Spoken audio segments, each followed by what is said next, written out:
Au nom du Père et du Fils et du Saint-Esprit. Proclamation de l'Évangile de Jésus-Christ selon saint Marc. Gloire à toi, Seigneur. Après l'arrestation de Jean le Baptiste, Jésus partit pour la Galilée proclamer l'Évangile de Dieu. Il disait : Les temps sont accomplis, le règne de Dieu est tout proche, convertissez-vous et croyez à l'Évangile.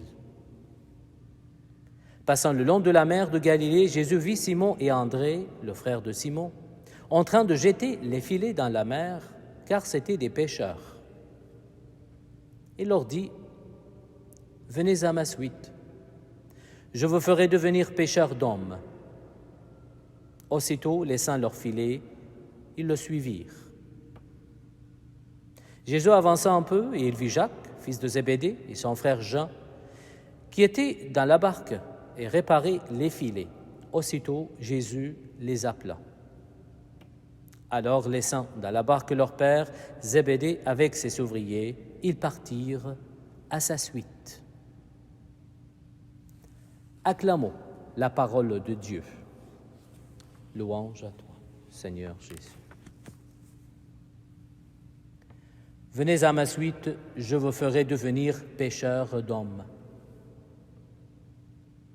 Les évangélistes nous présentent Jésus plusieurs fois comme le Seigneur qui appelle l'humain à son projet pour l'humanité.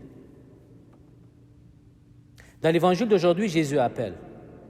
Mais on n'entend pas les apôtres répondre ou dire quelque chose. La réponse des apôtres dans l'évangile d'aujourd'hui est une confession de foi silencieuse mais radicale pour suivre Jésus. Aussitôt Jésus les appela, alors laissant dans la barque leur père, ils partirent à sa suite. Chers amis, le Seigneur nous appelle et il y a 1000 manières pour répondre. Aujourd'hui, comment répondons-nous et par quels moyens? C'est la question que l'Évangile de ce dimanche nous pose. Comment répondrai-je à l'appel du Seigneur pour être son disciple dans mon quotidien? Oui, être son disciple dans mon quotidien, et non une fois par semaine ou une fois par mois. Certains diront, je serai le disciple de Jésus quand j'aurai le temps. Autre dira, je suis chrétien 24 heures sur 24. Il s'agit de voir, chers amis, où sommes-nous de Jésus dans notre quotidien. Jésus faisait partie de la vie quotidienne de son entourage. Il n'envoyait pas un texto ou un messenger pour avoir un rendez-vous avec ses disciples dans 2 semaines. Marquons bien que le terme « aussitôt » se répète 3 fois dans les lectures d'aujourd'hui. Aussitôt, Jésus les appela.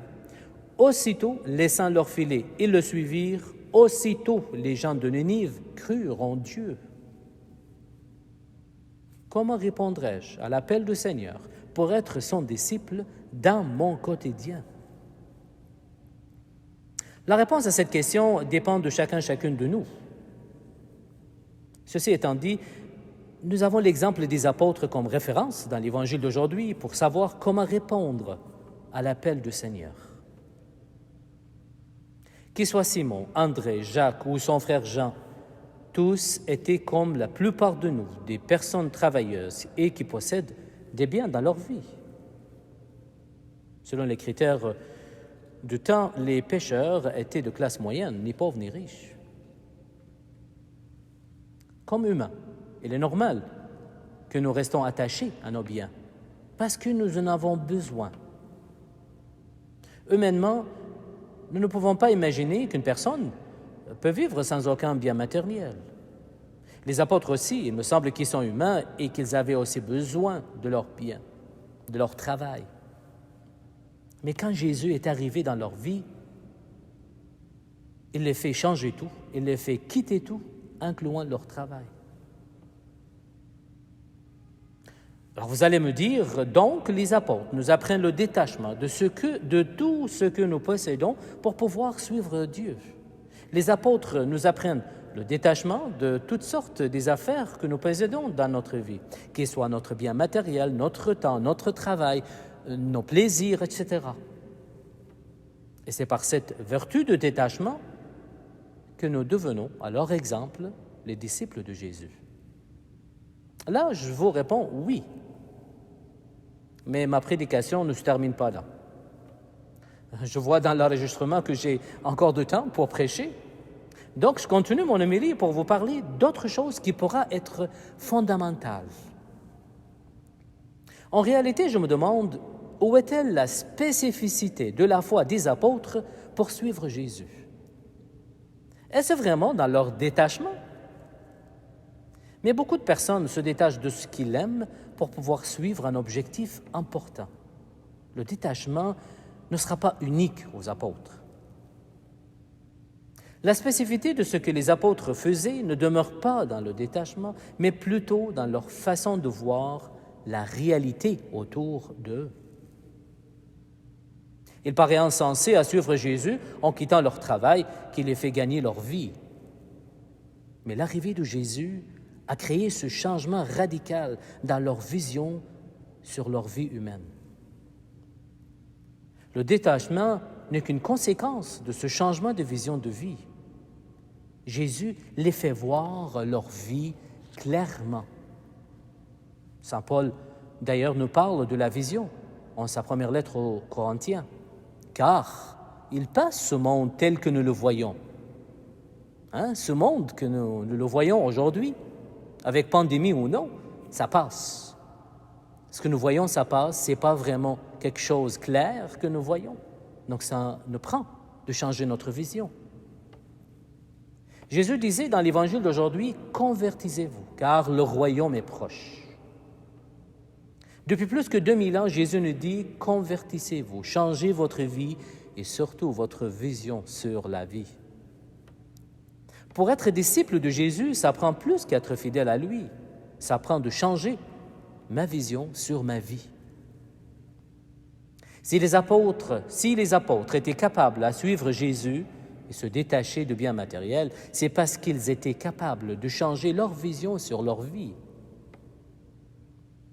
Il se peut que ce royaume dont Jésus prêche depuis plus que 2000 ans, chers amis, sera cet état que nous acquiert, les talents d'une nouvelle vision sur nous, sur les autres, sur notre communauté et sur toute notre vie. Nous le savons, la pandémie nous a fermé l'Église.